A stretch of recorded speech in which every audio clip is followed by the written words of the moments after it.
Good morning, everyone.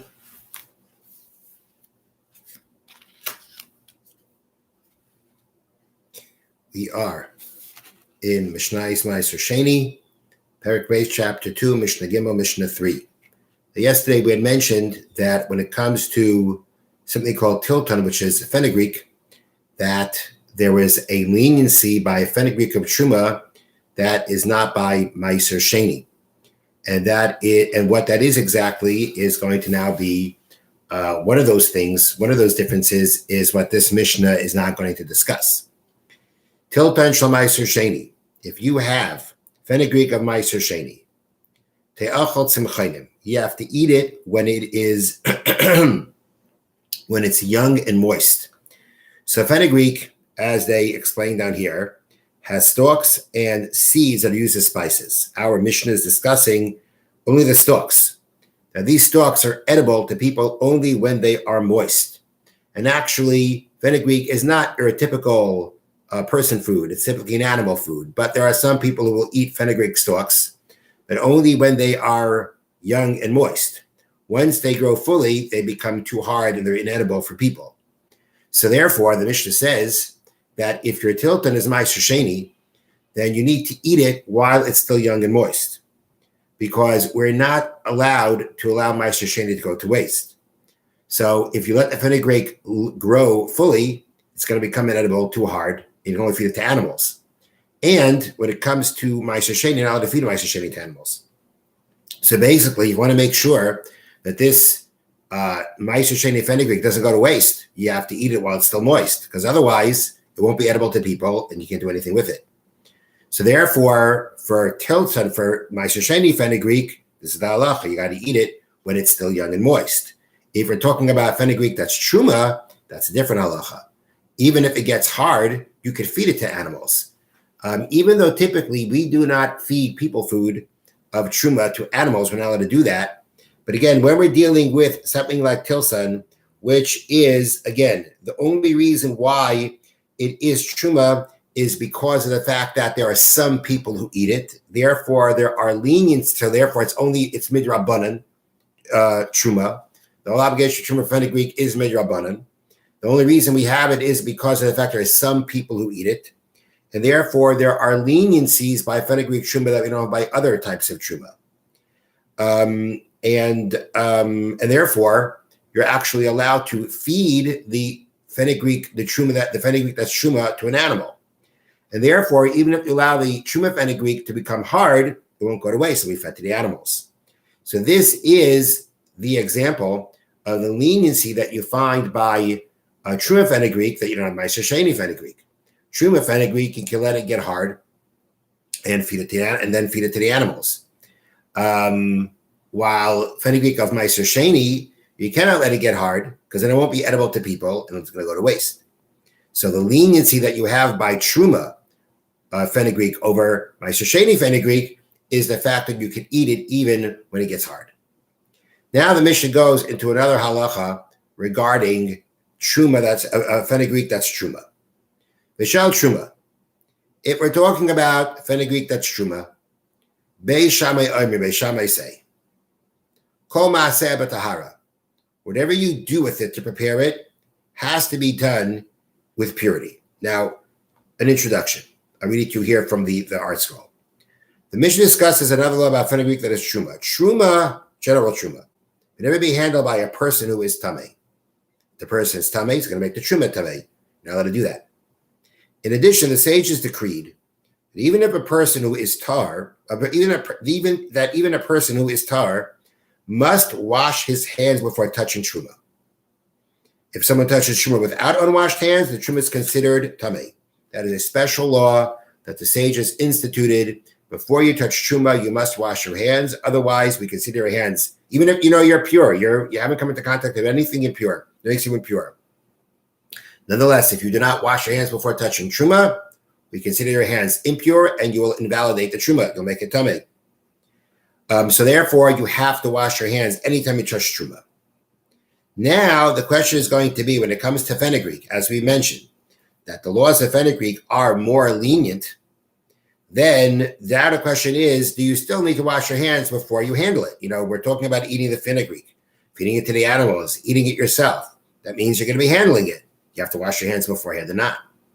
So Beis Shammai say, Kol ma'aseh b'tahara. All that you do with the fenugreek, whatever you do to handle it, to prepare it, you must do that in a state of purity. You must wash your hands beforehand. Okay, if you don't wash your hands beforehand, you're going to render it impure. You won't be able to use it at all. You have to wash your hands. Now, I want to read to you how the Bartanura spells this out. It's going to be a repeat of what we said before. However, I just want to mention something very specific that the Bartanura mentions, and he says, on this part of the Mishnah where it says, Beis Shammai say, whatever you do with it has to be done in a state of purity, meaning you got to wash your hands beforehand. Even though tilson is not regular food. The only reason we give it to Truma applies to it is because some people eat it. Therefore, actually, you could be tameh and eat the fenugreek of Truma, the Kohen. Nonetheless, so even though you can actually eat it, betuma, even though you could eat it, betuma, which I'm assuming, I thought it meant if you're a tameh. Now I'm thinking it means if it's tameh. If truma becomes tameh, allowed to eat it. Fenugreek that is tameh, you're allowed to eat. But it could mean if you're a tameh also. The point is, when you're preparing it, it's got to be done in a state of purity and with netilas yadayim. Kedin kosher oichem shel truma, like any other food of truma. You touch it, you have to wash your hands beforehand. But Tama, what's the reason? What is the reason why, if anyway, you could actually eat this fenugreek if it was tameh? Why according to Beis Shammai did the Chachamim institute that when you prepare it, you have to do it in a state, you have to do it with tahara hands. You have to wash your hands beforehand. The time of the reason is we want to make sure that people realize that with all the leniencies that we have about this fenugreek that's truma, if you're not a Kohen, you're not allowed to eat it. So we therefore want to do something to make it clear that this is truma, to make sure that non-Kohanim don't eat it. And that thing, said Beis Shammai, is to make sure that you wash your hands beforehand. Treat it like any other truma in regard to the fact that when you handle it, you have to wash your hands beforehand. If it becomes tameh afterwards, it doesn't matter, you can eat it. But the point is that when you handle it, you should handle it in a state of purity. Why? So that people should realize this is truma, even though there'll be other leniencies that we have here by the fenugreek of truma that we don't have by other places.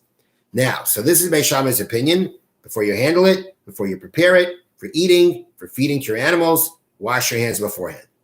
Chutz mechap ifasa. The only time, according to Beis Shammai, you do not have to wash your hands before handling it is if you use it as a shampoo. That's what fenugreek seemed to have been used as. It was used as a shampoo.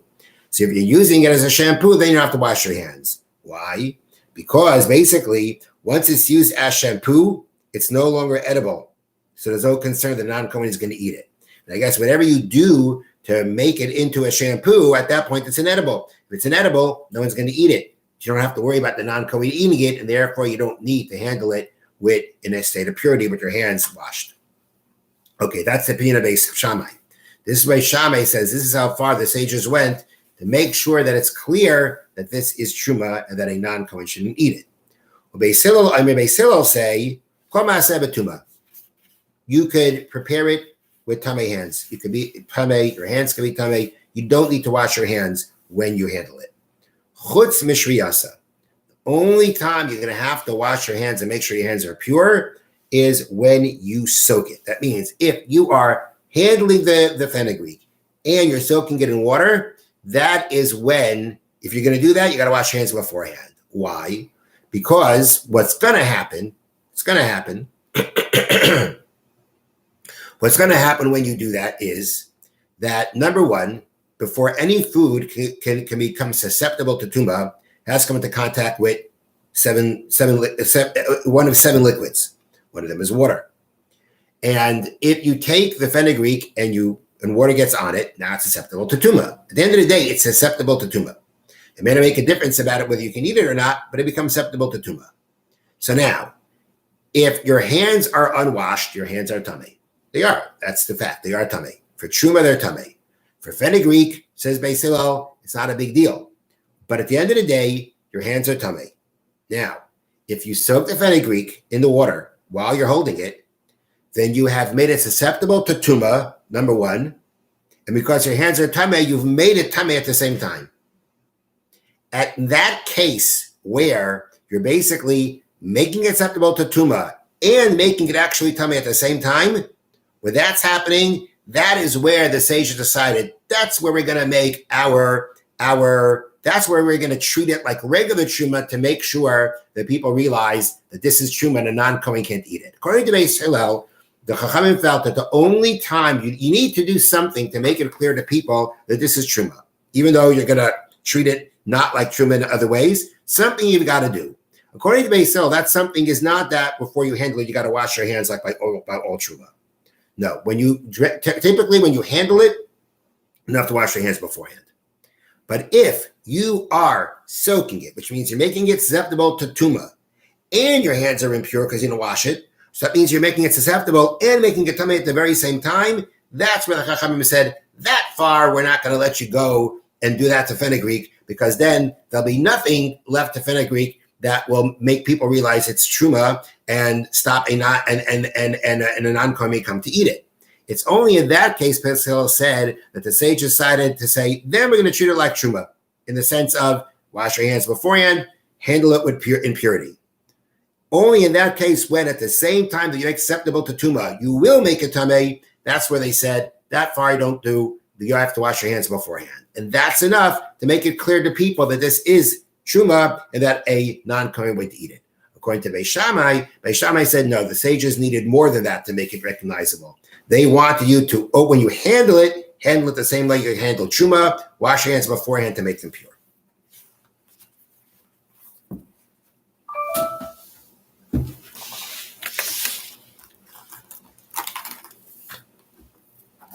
Okay, the next halacha, the Chavetz Chaim, we got Klal Beis Halacha Yud Gimel, chapter 2, paragraph 13, is again another situation. Since the Chavetz Chaim in this chapter has been discussing Ape Klasav Lashon Hara in front of three people, and the idea of something that's going to get around is not Lashon Hara according to some opinions, if all the conditions can be met. So he started discussing certain public things or things that can get public. And even so, there's no question that you cannot repeat it. So here is another kind of case like that.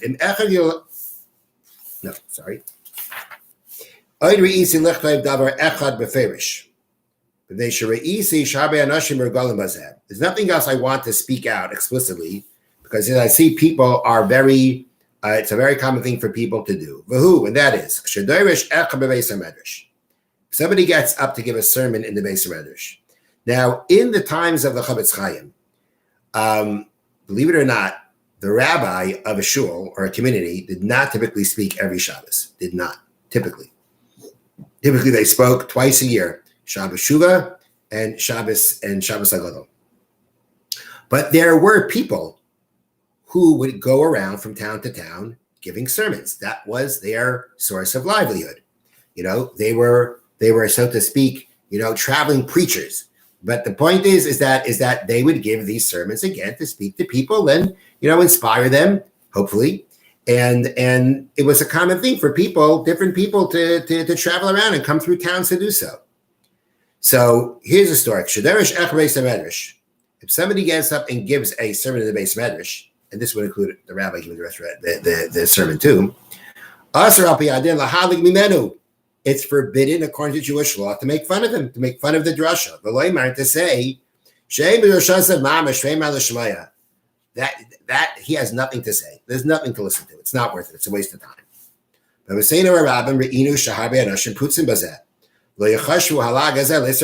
Many people do this and they don't consider it anything forbidden. According to Jewish law, this is absolute Lashon Hara.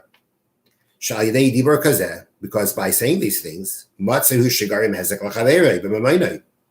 You can cause damage to your friend financially, because if he gets around and his drushes aren't good, they're not going to let him get up and speak in shul. Very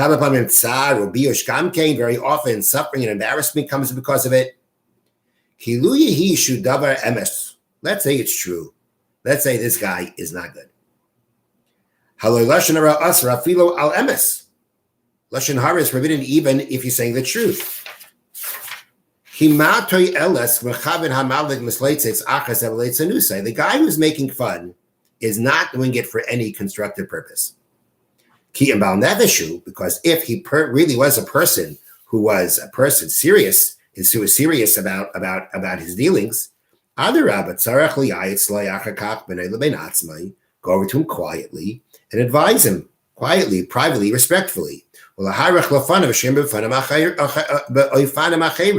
And try to explain to him that he should be delivering his ideas in a more constructive way. Because if the way you're doing it now, it's not working. If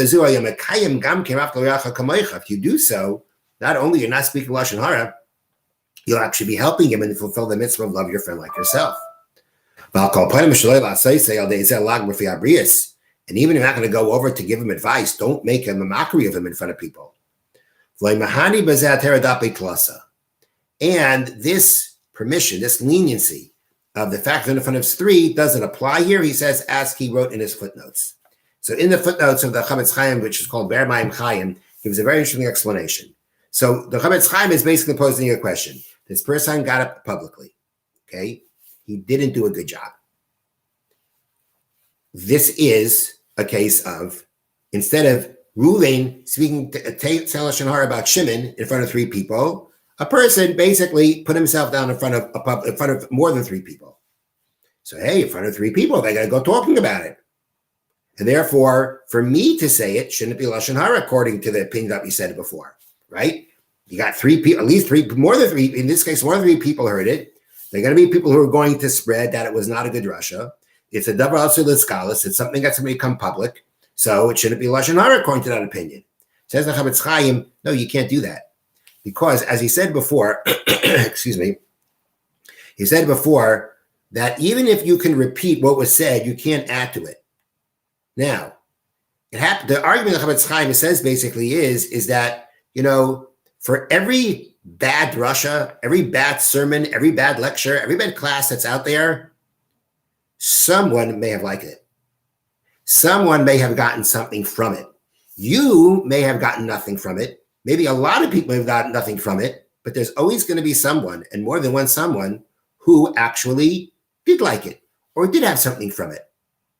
I have been experienced with certain people who were speaking, and some people couldn't stand what they said. They couldn't understand what the person said, and other people loved it. I mean, that's the way it is. That's the way it is. People connect with people in different ways. For some people, themselves, people don't even understand what they're saying, and other people do. That's the way it is. So who are you to get up and say, oh, this was terrible. This guy doesn't know what he's doing. You're basically, first of all, you may be saying that in a way, you're saying he's terrible. Who says what would have been spread about him in public would have been, and he's so terrible. Maybe some people would have said it was very nice. And people would say, okay, it wasn't so great, but he had some interesting things to say. By you getting up and saying this guy is nothing, he had nothing to say, he's a waste of time, you may be actually be making it worse than it was. You may be saying maybe more than what would get out about what he said. And therefore, if that's what could happen, then this whole idea of apiklasa, saying in front of three people, doesn't apply. Apiklasa is you can repeat what's going to get out there. In this case, you can't really know what's really going to get out there to be able to say that what you're going to say is not embellishing or making it worse.